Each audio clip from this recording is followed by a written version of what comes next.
Alright, it's time to start building the progress bar. We will start from unraveling the logic which stands behind it and learning the step-by-step process that you can apply to any of your databases to upgrade it with a nicely looking progress bar.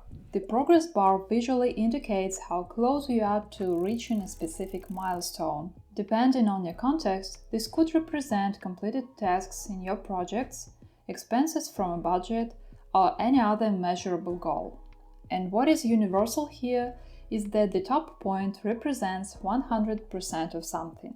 And the progress done can be transformed to the percentage as well. Like if you have 12 tasks to be done in your project, 3 completed tasks can be translated to 25% of the project progress. In Notion formulas, we don't have some visual editor to draw the bar for custom progress bars. But we have all the emojis at our service. You can use squares, circles, stars, or whatever you like. For the class project, I will choose a pair of squares. And here is a list of steps to pass when you are building a custom progress bar. Step 1. Choose what you measure. Usually it will be a column with a number, amount of completed tasks, sum of expenses, sum of checked checkboxes, or anything else. In the class project, it is the income column. Step 2. What is the top value or 100% for this measurement? It may be another column with a number, or sometimes you may hard-code the value straight into the formula. In the class project, it is the goal column.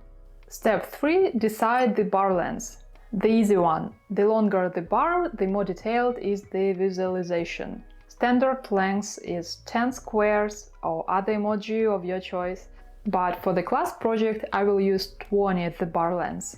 And step 4. Build or reuse the progress bar formula with the values from the previous 3 steps.